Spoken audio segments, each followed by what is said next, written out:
Hello everyone, the 13 Scale here, also known as Scale, and welcome back to more Phoenix Wright Ace Attorney.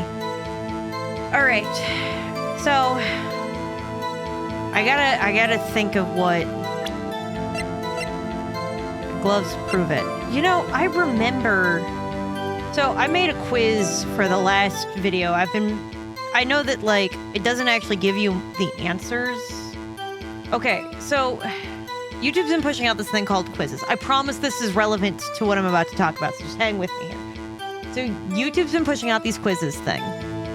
For a while, there wasn't really a good way for you to interact with them, but now if you press, like, if you go into the description, there's an option to go to the quizzes, and then there's a quiz, and then there's an answer that I've prepared, and then there's an explanation that's provided. However, for some reason, with this new feature that YouTube's been unrolling with the quizzes, it glitches things out so you don't actually get to see the explanation of the answer. You just have to take my word for it. And that's dumb.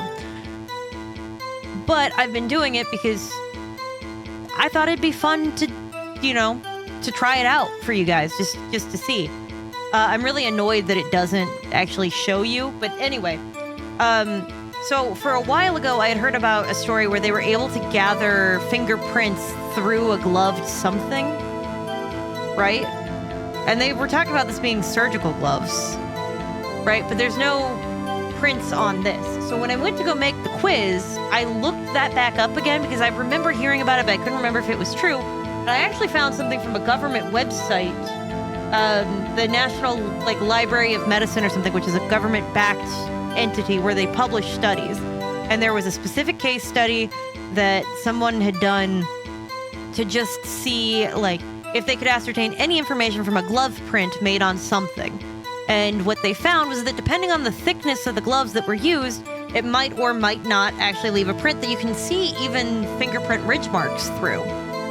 So if it was super thin, like cheapy plastic gloves or something like that, you could get a whole print through. However, what they determined was that if it was being held by a gloved hand at all, you would at least have a gloved hand print on it. No prints, period. So I'm going to go with this based on that information from my quiz from last time. So if you're not doing the quizzes, that's fine. If you're doing the quizzes, thank you. I think that's helping with engagement. I don't know. I'm trying it out. And additionally, like, I'm just doing them because I think they'd be fun. I wish that YouTube would fix it so that you can see the explanations that I've written, because I put a lot of time into those, actually. So anyway. Objection! So, Miss Starr, do you know what this is? Are you trying to test me? I sell lunchboxes for a living, you know. That's a knife. The knife. The knife that was in Mr. Edgeworth's trunk. Indeed, it is my knife. To be fair, how would she know that exactly? What's with this case? Bloody murder weapon, a red car, all belonging to the prosecutor there? The defendant is the chief prosecutor from the district, right? Mommy, are prosecutors bad people? Oh, she did this. The defense has a request. We ask that the witness provide an accurate testimony. What's that, rookie? In your testimony, you stated that Lana Skye planned this murder, and that's why she is wearing the special gloves. It seems like a natural conclusion to me. The gloves do indicate planning. However, hang on, Judgy Pants. Why would she not also prepare the most important thing? The murder weapon. Oh, yeah, that's a good point. Oh. You know, this knife just so happened to be in the trunk of that car? Ladies and gentlemen, if you're gonna plan a murder, you don't forget the weapon. Yeah, that's a good point. If you're gonna plan a murder, you really don't forget the weapon. Do you? Oh, my background changed on my computer and I freaked out for a second because it's from Sucker for Love 2. Yeah, but he's right. If you're gonna premeditate something, yeah, you don't forget a murder weapon. All right. Oh, God, of course. Right now, of all times. Okay, hold on. Okay, so that turned out to be actually an important phone call, and I'm really glad that I took that. I'm so sorry. Y'all won't notice, but I certainly did. Anyway, what were we doing? Right. Order. Great. Now the tide's turning in our favor. And just at that moment is when my fiance had to call. Great show, Mr. Wright. My sister's as good as free. Look, don't be that optimistic, kid. We got a while to go, all right? The last case was a lot of twists and turns. Crap, Edgeworth. Right. I believe the next lunch you'll be eating is humble pie. What? Huh? I hope you weren't deluding yourself into thinking that the tide has turned. Look, y'all two spend too much time together. And not over such a trifling detail. But this shoots a hole in the whole premeditated theory. Bah. The prosecution could care less if it was premeditated or not. The only one who seems to care is that lunch lady over there. Huh. The defendant, Lana Skye, murdered a detective with a knife. Okay. The only thing that the prosecution needs to prove... Oh, that is the only thing that the prosecution needs to prove, nothing else. Very good, prosecutor. I suppose you think you're clever now. But you know as well as I do that she planned on killing him. It was planned. If it wasn't, why would she have been wearing... gloves? I believe I'd like to hear your testimony again. Do not interrupt her when she's throwing herself under the bus, Judge. Witness, please tell us only what you saw, not what you thought. How dare you? My powers of deduction are not to be underestimated. Really now? All right, fine. We gonna throw you too. All right, Angel's deductions. Lana Skye intended to murder Detective Goodman. Again, the blood splatters would be on her left lapel, not on her right. At least the way that she's doing that.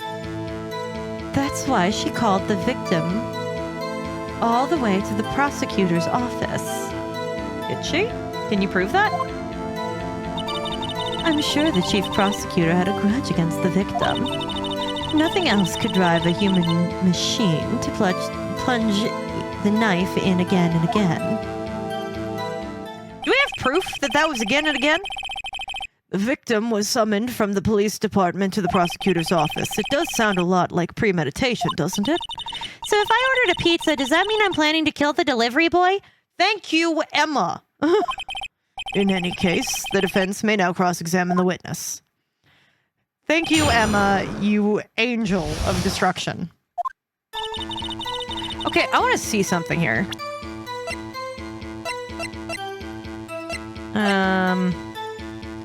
One knife wound, not over and over again. I'm still gonna press so I get all the stuff that I need, but I know where I'm putting my information. Hold it! So, you've said that before, but you haven't told us how you know. That's what I'm about to tell you, rookie. I believe what she said was a mere prelude to the story she is about to tell. Try not to interrupt her again. Rookie. Never interrupt a storyteller. It's like pulling a bun out of the oven half-baked. Oh, God, something half-baked is here, all right. It's you. Try not to confuse the defense witness. They're not very quick on their feet. Damn it, Edgeworth. Now... Sorry, that was too funny. Now, why did you believe that the suspect had the intention to murder the victim? Her actions speak for themselves. That's why she called the victim all the way to the prosecution's office. So you have no proof that Miss Skye called him in there? You have no proof that she didn't. Mr. Edgeworth, thoughts? It's harder to prove a negative. Make her prove that she did. There is no record of a call made on the defendant, Miss Lana Skye's phone. Oh. Okay. She might have written him a letter. Oh my God, come on, you're reaching here. You could have at least tried the public phone first. In any case, the victim came to the prosecutor's office where he was murdered. I'm sure he had his reasons to be there. Witness, why do you think the suspect was summoned to visit the victim on that day? I'm sure the chief prosecutor held a grudge against him. Why? Essentially, this is all I don't know, and I'm speculating. What kind of a grudge do you think? Well, I wouldn't know that. Well, of course you don't, because she didn't have a grudge. Rookie. Oh, I have a lunchbox here. Now, what's inside? How am I supposed to know? See? We agree that there is a lunchbox here, but we don't know what's inside. A person's life is like a lunchbox with pretzels, don't you agree? No! I get it. That's why my lunch was so salty. What the fuck? Judge, are you on some party dust? What the fuck, man? You sniffling a bunch? This judge is not very good with any metaphors. The suspect had a grudge against Detective Goodman. Will you tell us what your basis is for thinking this? It's simple. Nothing else could drive a human machine to plunge that knife in again and again. I'm going to press it here, and then I'm going to present the evidence. A human machine? That's a contradiction. Objection! That's what we're hung up on? Please. Can't you find fault with something of substance, Mr. Wright? Note to self, Mr. Edgeworth's sighs smell like citrus fruit. That means he might have diabetes. You say again and again. How many times did she stab him exactly? We often say chopped to 1,000 pieces. We don't actually mean 1,000. What difference does it make if the deed is done? I need to know how many times. How come she's getting mad at me? Let's just say that she stabbed him several times and leave it at that. Leave it at that? This is a murder case, people. Mr. Wright, you should speak up if you have an objection, you know. I do. Miss Starr has turned out to be short-tempered as she looks when we met her. Challenging her abilities as a detective really set her off. That short wick burns out fast. It's a scientific fact. I wonder, wouldn't it depend on the size of the candle? I mean, add more wax and short wick will burn longer. Will it? Obviously, more scientific testing is required. I guess. Okay, I already know what I'm presenting. The thing that says 1 knife wound. Objection! You say she stabbed him again and again. You couldn't have witnessed that. Are you testing me? Then I'll tell you. With a moss surprise. The fuck is wrong with you, lady?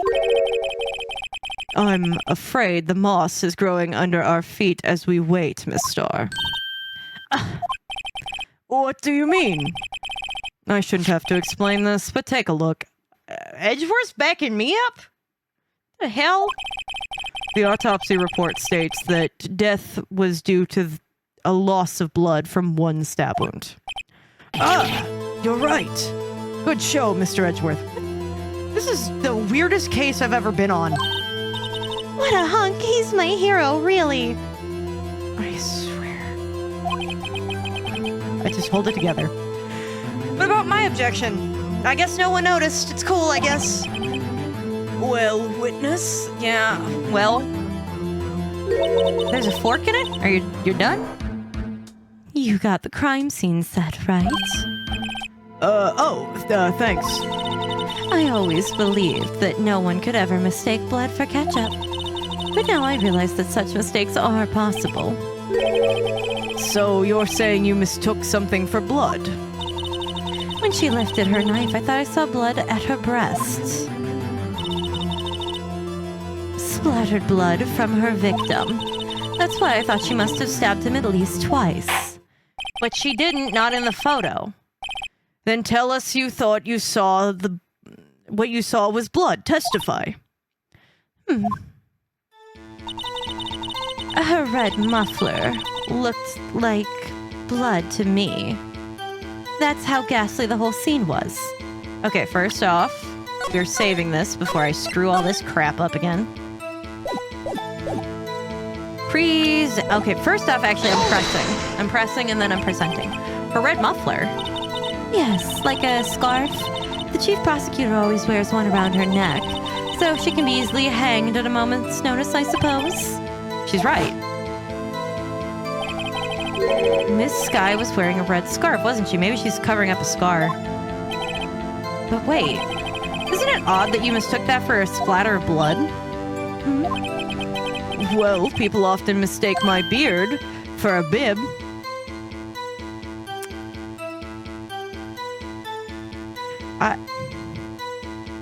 I see your point. A judge with a bib. That's why this place feels so much like a kindergarten sometimes. Actually, I do think I saw some traces of blood on her chest. You couldn't have. However, the autopsy report on the matter is clear. There was only one knife wound. Huh. Apparently, Miss Starr isn't entirely sure of her own testimony. Mr. Wright, this is our chance. Chance for what, I wonder? Miss Starr has turned out to be, okay, yep. Short wig, candle, something. Obviously more scientific testing. Alright. Okay, that's how ghastly the whole scene was. Okay, victim's blood. I just want to make sure that this is the only thing that I'm looking at. Check. The only amount of blood is on her left side. I am going to present this. Objection! That's the only thing I could think of. Hey, it didn't flash red. I think I win. Objection! Miss Starr, I object to this. The witness is not clearly suited for detective work. Oh! What? The suspect was not wearing a scarf or muffler of any kind when she stabbed the victim. Oh! I didn't even pay attention to that in the photo. Also, thanks, Edgeworth. The hell? And you've proved it yourself with this photograph. Oh yeah, she wasn't. That wasn't even the thing I was looking at. I was looking at the blood on the coat. All right. All right. But that can't be. Only a professional lunch lady would be so utterly clueless. Edgeworth hates this bitch. Congratulations. Perhaps you finally found your true calling in life. Harsh words, but good. This is just us all roasting this lady. In the end, Mr. Edgeworth prevails. What was my objection then? Chopped liver? But it was there, a scarf. No, not that, but something red, really. Well, now, where were we? The witness has given us an entertaining interlude, but back to business. What? Very well, witness, continue your testimony. You saw the crime and apprehended the suspect. Tell us about that. Very well. I do remember some things accurately, at least. Ultimately, we couldn't shake the most important part of her testimony. The most important part? The part where your sister stabs the victim? This next testimony might just be the moment of truth. Apprehending the suspect. After the murder, the suspect attempted to run behind the partition off to her side. Okay. I quickly caught her, explained her rights to her, and arrested her on the spot. Ah, yes, when I arrested her, she mentioned the muffler. That's when she had me confused in my testimony earlier. The chief prosecutor made an escape, but against Angel Starr, resistance is futile. What? You are quite determined about the scarf, aren't you? I strike like a snake and bite like a cobra. That's me, Angel Starr. Huh. That wasn't a very good metaphor, first of all. Cobra is a kind of snake. Don't bother me with details unless you want to get bitten. No thanks. Note to self, Mr. Wright is weak against poisonous snake bites. Chief prosecutor tried to resist, but her efforts were in vain. She knocked my hands and kicked over an oil drum. An oil drum? But there was no oil on the ground on the scene of the crime. That's hard to imagine. Oh, she's beautiful but deadly. A predator, this one. A leopard woman. Rawr. Very well, Mr. Wright. Your cross-examine, if you will. Yeah. I mean, I'll read it through, but I'm not going to press until next time. After the murder, the suspect attempted to run off to a partition on her side. Oh, I already read these. Okay. All right, before I do anything, I just want to take a look-see at this. In this map layout, there's no oil drum. Additionally... Okay, but there is an oil drum behind her in the photo. But there isn't one on the other side, I don't believe. Not that I have proof of that. Oh well, that's going to be something interesting to look into next time. Because that's all the time that we've got for this episode. So remember, guys, drink some water, eat a food, and take your pills if you haven't yet today. And I'll see you guys in the next one. Take care, everybody.